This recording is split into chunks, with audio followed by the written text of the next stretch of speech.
를 왕과 왕궁에서 끊어 나일강에만 있도록 언제 강구하는 것이 좋을는지 내게 분부하소서.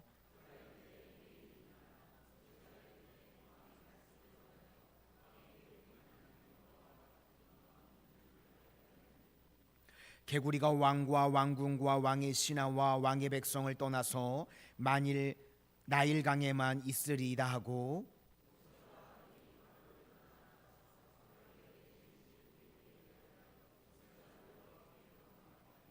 여호와께서 모세의 말대로 하시니 개구리가 집과 마당과 밭에서부터 나와서 죽은지라. 함께 읽겠습니다. 그러나 바로가 숨을 쉴 수 있게 됨을 보았을 때에 그의 마음을 완강하게 하여 그들의 말을 듣지 아니하였으니 여호와께서 말씀하신 것과 같더라. 아멘. 기도하겠습니다. 은혜의 주님, 우리 민족 고유의 명절을 맞이하여서 저희들 세상의 사람들과 같이 산과 들으로 나가지 아니하고 주님을 예배하는 자리에 달려나올 수 있도록 하나님의 백성들을 구별하여 주시니 감사를 드립니다. 오늘도 예배를 통해서 주님 임재하여 주시고 하나님의 영광을 체험하는 귀하고 복된 예배의 시간이 다 되게 하여 주시옵소서. 세상 가운데서 하나님의 자녀들 지치고 상한 심령으로 발걸음을 옮겼을지라도 이제 예배를 마치고 돌아가는 발걸음 가운데는 주님 주시는 평강과 은혜로 돌아갈 수 있도록 인도하여 주시옵소서. 예수님 이름으로 기도드립니다. 아멘. 우리 옆에 분들과 인사하시겠습니다. 성령 충만하십시오. 강하고 담대하십시오. 오늘은 과도함은 복이 아니다, 과도함은 복이 아니다 라는 제목으로 하나님의 말씀을 증거하도록 하겠습니다. 이제 오늘 본문은 10가지 재앙 중에 두 번째 개구리 재앙입니다. 이 개구리는요, 애굽 사람들이 가장 좋아하는 신이었습니다.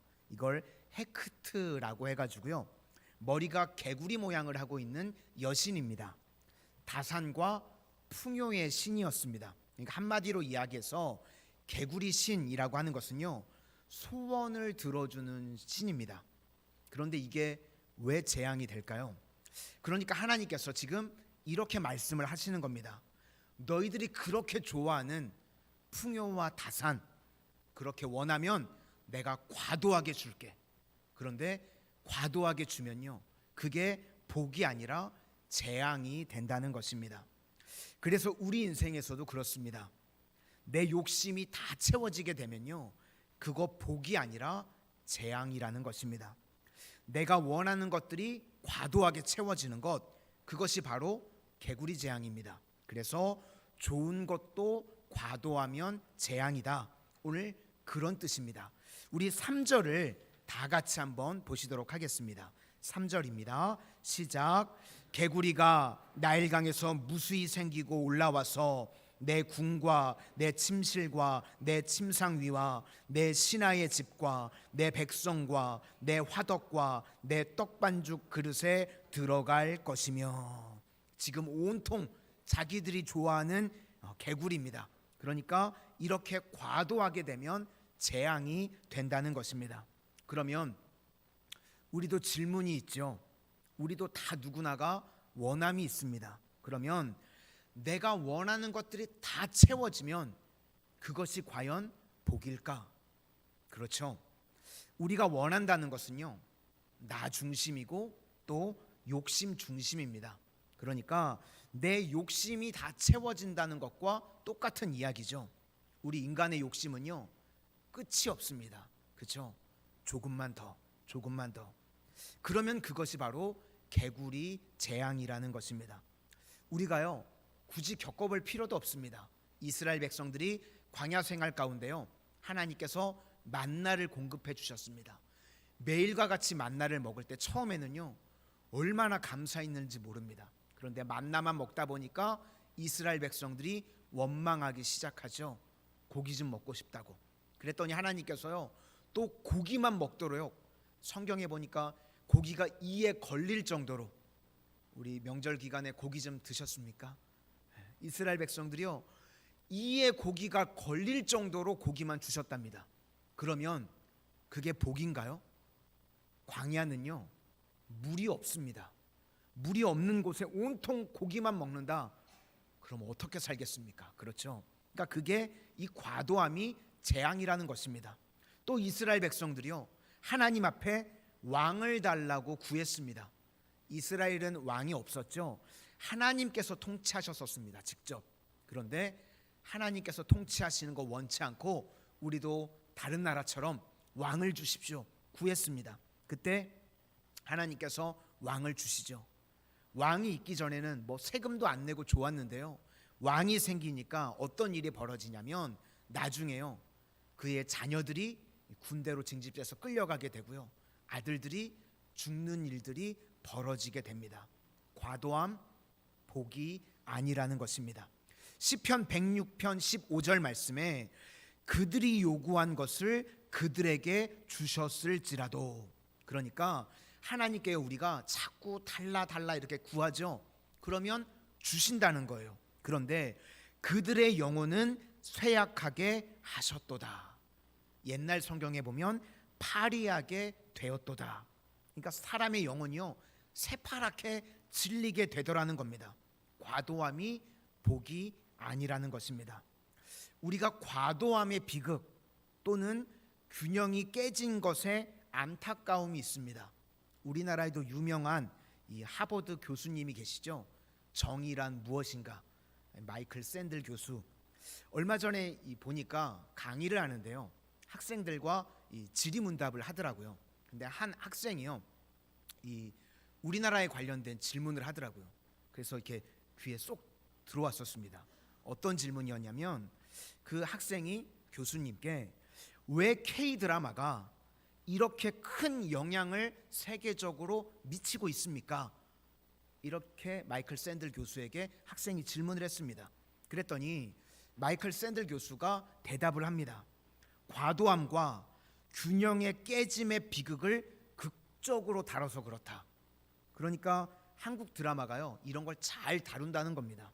그러면서 두 가지 예를 드는데요, 먼저는 오징어 게임 보셨나요? 네, 저는 오징어 게임은 못 봤는데 그것 때문에요, 집에서 달고나를 무지하게 먹었습니다. 오징어 게임은 안 봤는데 매일 애들이 달고나 해달라 그래가지고. 오징어 게임에 보면 승자와 패자의 분열이 심해질 때 어떤 비극이 오게 되는가, 이걸 극명하게 보여준다는 겁니다. 그렇죠, 우리나라가 이걸 잘 다루고 있죠. 또 하나는 스카이캐슬 이야기입니다. 이건 보셨나요? 저도 못 봤습니다. 네, 내용 잘 모르는데 이 대충 내용을 보니까 특권층 사이에 극심한 경쟁 그리고 균형을 잃어버린다는 것이 얼마나 무서운지 깨닫게 해주는 드라마라는 것입니다. 그래서 한국뿐만 아니라 전 세계에 있는 모든 사람들이요, 똑같은 충격을 느끼기 때문에 과도한 비극 그리고 균형에 깨진 것의 비극, 그래서 세상의 사람들이 즐겨보는 것이 아닌가, 그렇게 마이클 샌들 교수가 이야기를 합니다.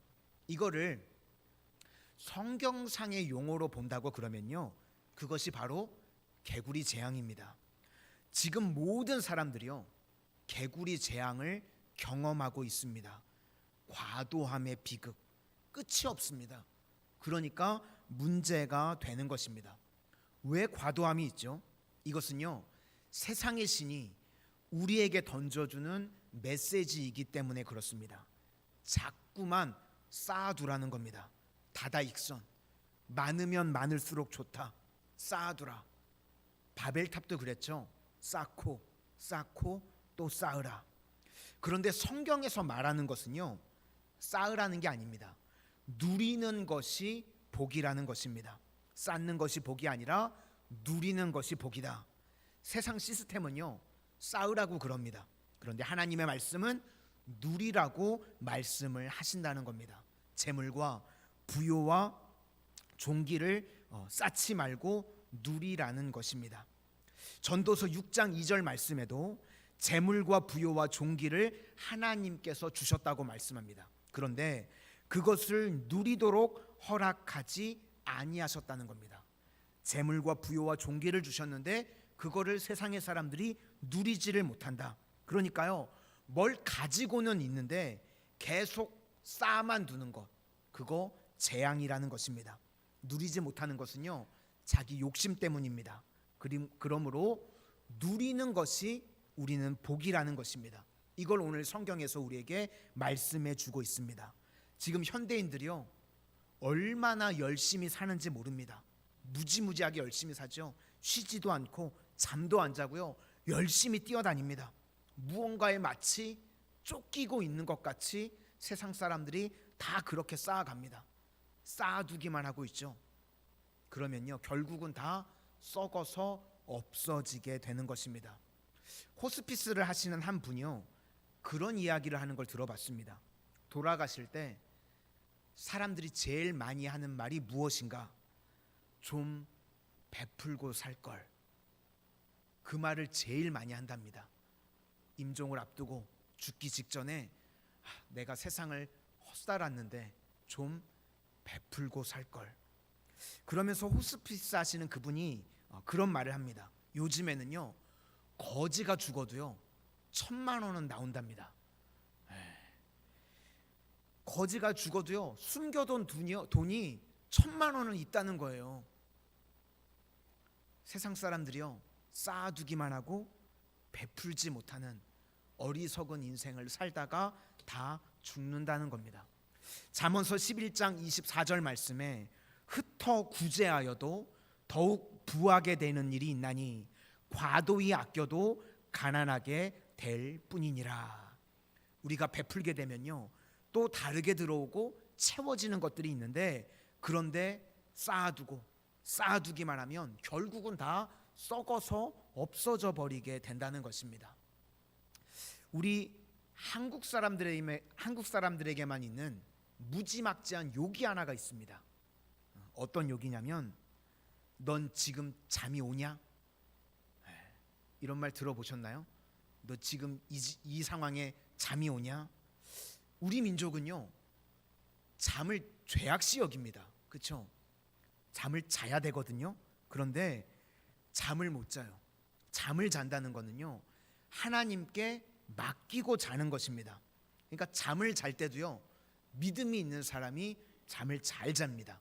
맡기고 자는 것이기 때문에. 주일 성수가 그렇죠.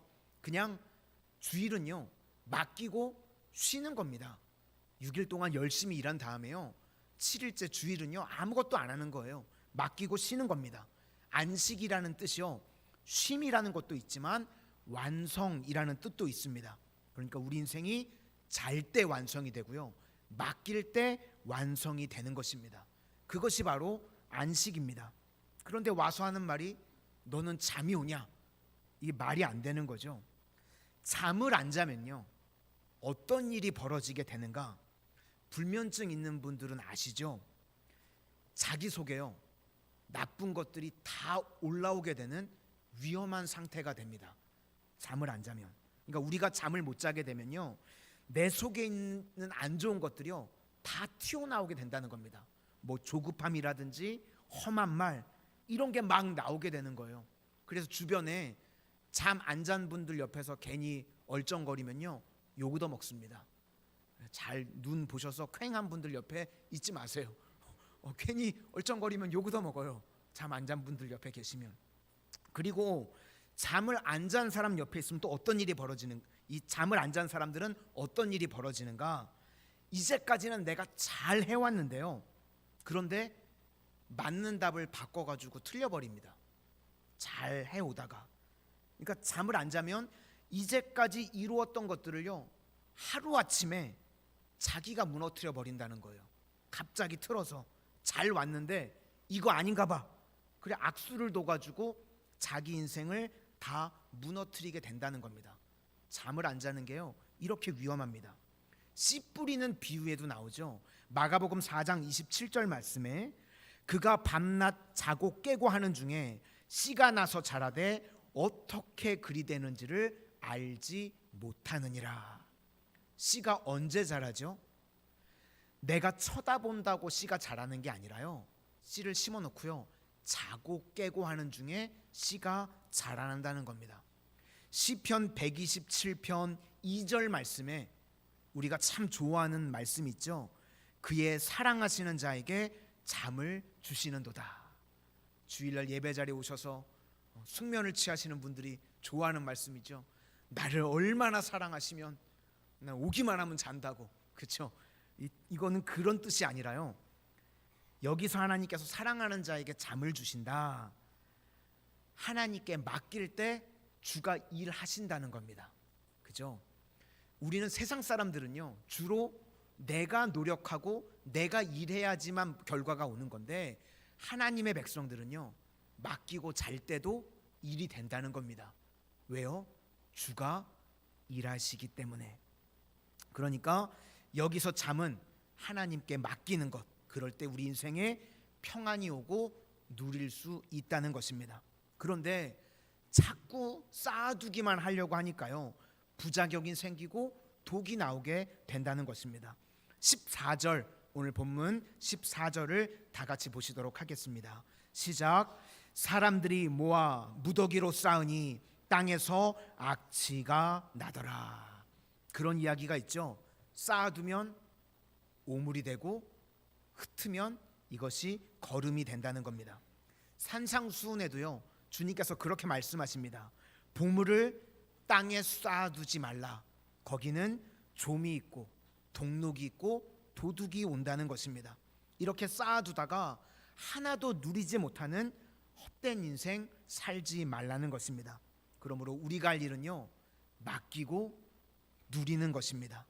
우리 성도님들, 나에게 허락하신 시간도 누리실 수 있기를 바라고요, 나에게 허락하신 물질도 누리실 수 있기를 바라고요, 나에게 허락하신 건강도요 있을 때 누리실 수 있기를 바랍니다. 그렇지 않으면 애굽이 당했던 개구리 재앙입니다. 쌓아두다가 결국은 다 썩게 된다는 것입니다. 그러면 두 번째, 누릴 수 있는 것의 극치가 무엇인가? 자기 부인입니다. 여기서 이제 우리가 십자가를 만나게 되는 것입니다. 인생을 제일 잘 사는 방법은요 십자가 만나서 사는 인생입니다. 누가 제일 잘 누릴 수 있는가? 내려놓은 사람, 자기를 부인하는 사람, 십자가를 진 사람입니다. 그래서 예수님께서 아무든지 나를 따라오려거든 자기를 부인하고 자기 십자가를 지고 나를 따를 것이다, 자기 부인을 말씀하고 있습니다. 아리마대 요셉이라고 하는 인물이 있죠. 이 사람은요 사실은 쌓아둔 것이 많았던 인생이었습니다.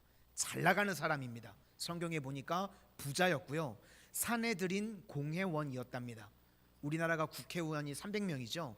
그 당시 이 사내들인 공회의원은 70명. 그러니까 훨씬 소수고 훨씬 더 권위가 있습니다. 그런데 이렇게 쌓아두는 것을 많이 쌓아두었을지는 모르겠지만 예수님까지도 숨어서 믿었답니다. 누리지 못했다는 거죠. 그러니까 좋게 말하면 숨어서 믿은 거고요, 나쁘게 말하면 묶여 있는 겁니다. 성도로서 살지를 못한 겁니다. 그런데 이 사람이 십자가를 만납니다. 그랬더니 그의 인생이 다 변화되게 되었습니다. 이 사람은 원래 지킬 게 너무 많은 겁니다. 돈도 많고요, 명예도 있고 지킬 게 많으니까요 아무것도 못합니다. 요한복음 19장 38절 말씀을 보니까 아리마대 사람 요셉은 예수의 제자이나 유대인이 두려워 그것을 숨기더니, 이렇게 예수님의 제자였는데 제자됨을 숨겼답니다. 지킬 게 많으니까요 매여 있는 인생. 그런데 이 사람이 언제부터 풀리기 시작하는가? 내려놓고 자기를 부인할 때부터. 마가복음 15장 43절 말씀에 아리마대 사람 요셉이 와서 당돌이 빌라도에게 들어가 예수의 시체를 달라 하니, 이제 예수님을 믿는 것을 드러냈습니다. 그랬더니요 성도의 파워가 다 드러나게 됩니다. 다 쓰임 받습니다. 하다못해요 그의 무덤까지도 쓰임을 받습니다. 자기 무덤인데 예수님의 무덤이 됐습니다. 그러니까 완전히 누리는 인생이 되더라는 것입니다. 그러니까 다시 말해서 이 사람도요 개구리 재앙이 있었는데 이 개구리가요 좋은 겁니다.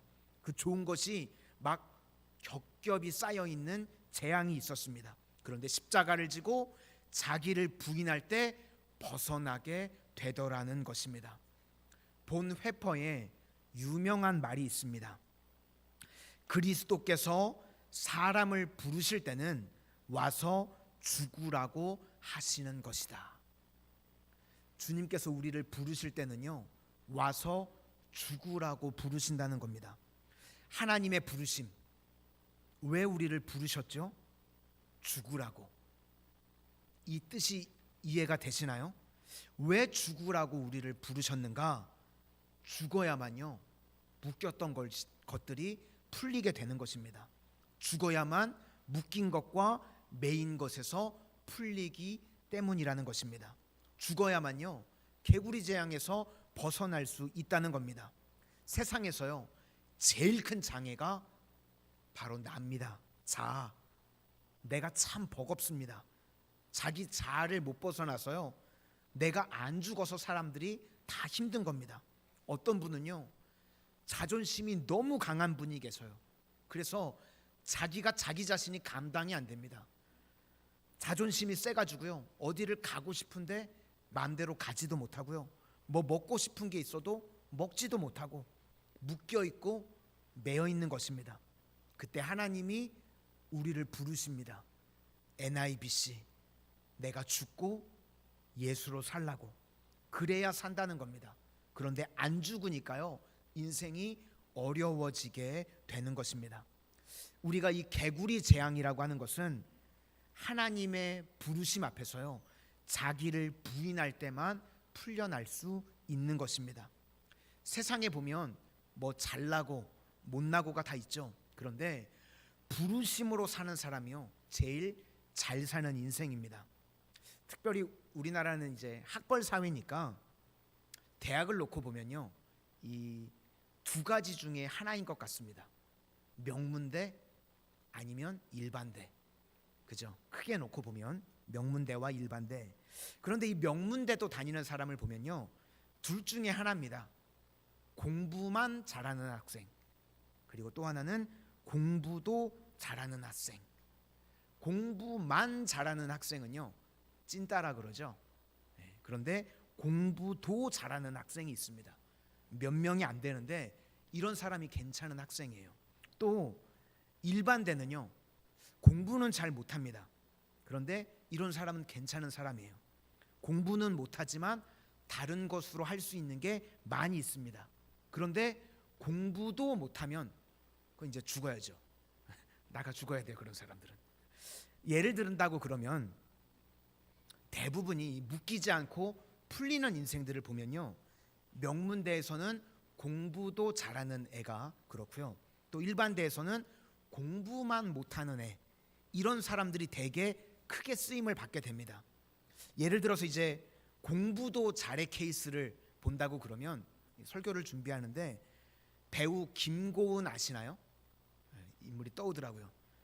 제가 도깨비를 목회자가 도깨비 얘기하니까 이상하네요. 도깨비라는 드라마를 예전에 되게 재밌게 봤었는데요. 거기에 여주인공이죠, 김고은. 근데 얼마 전에 이 비긴 어게인에 나왔었던 김고은이 헨리라는 가수랑 듀엣으로 노래 부른 거를 너튜브에서 봤거든요. 그런데요 깜짝 놀랐습니다. 연기를 잘할 뿐만 아니라 노래도 엄청 잘하는 거예요. 이게 노래도 잘해 케이스입니다. 그렇죠?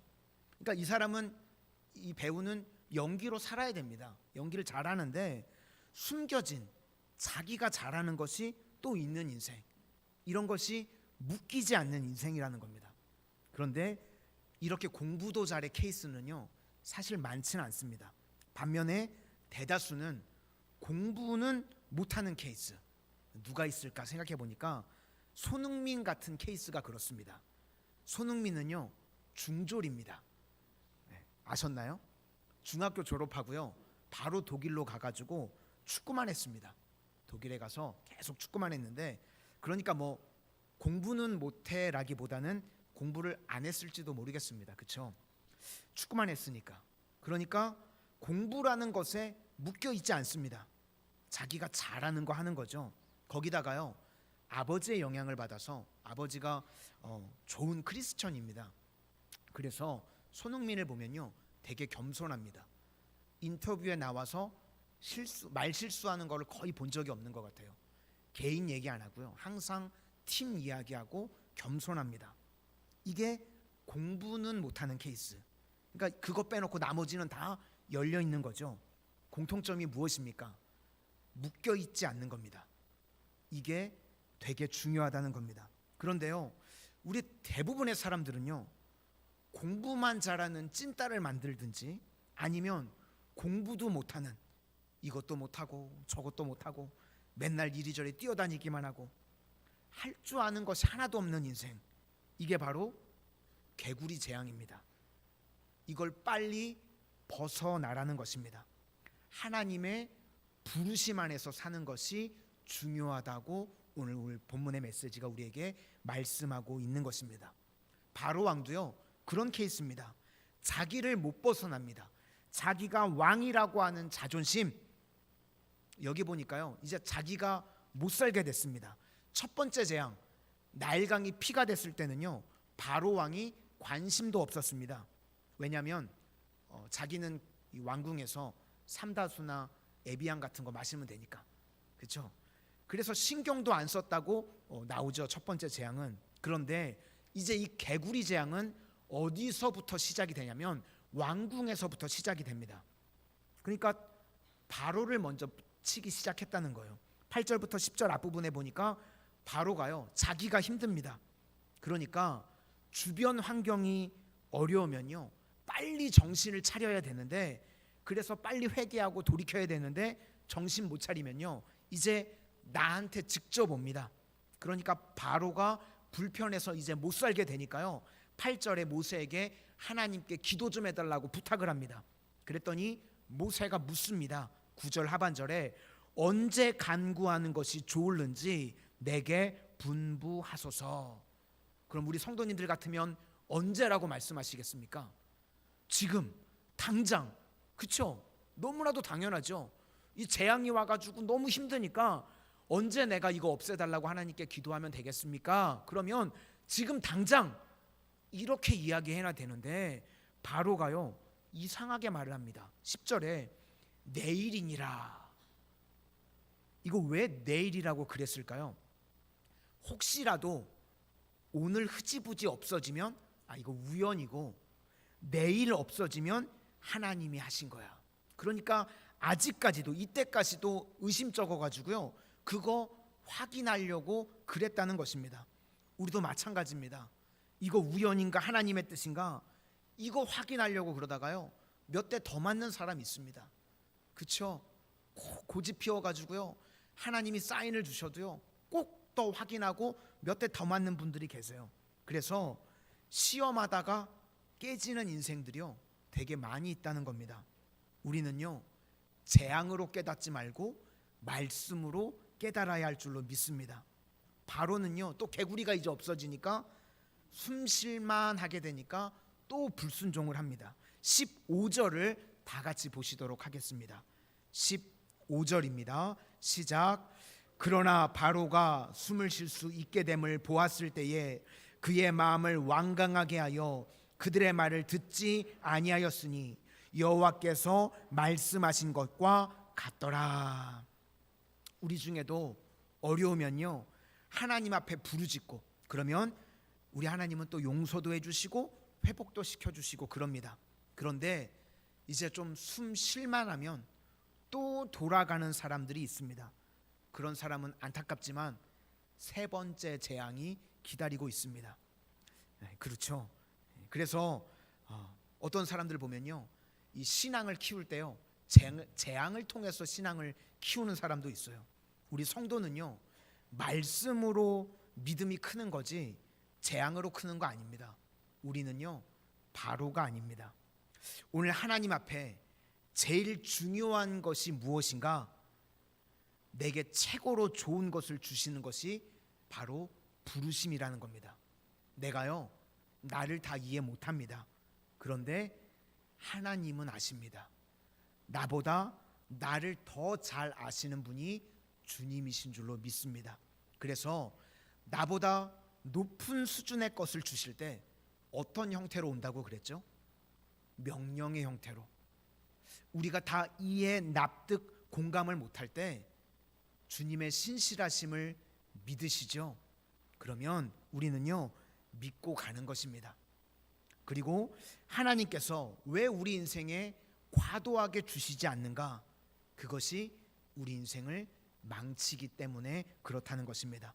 괴거리를요 왕창 풀지 않습니다. 내게 일용할 양식을 주신다는 겁니다. 그리고 내가 정말 필요한 것은요 하나님께서요 충분하게 공급해 주신다는 것입니다. 오늘 제목과 같이 과도함이 복이 아님을 믿으실 수 있기를 바랍니다. 우리는 단순히 많이 받는 것이 복이 아니라요 부르심이 복입니다. 하나님의 부르심. 매 순간마다 하나님의 부르심에 순종하는 하나님의 거룩한 종들이 다 되시기를 주님의 이름으로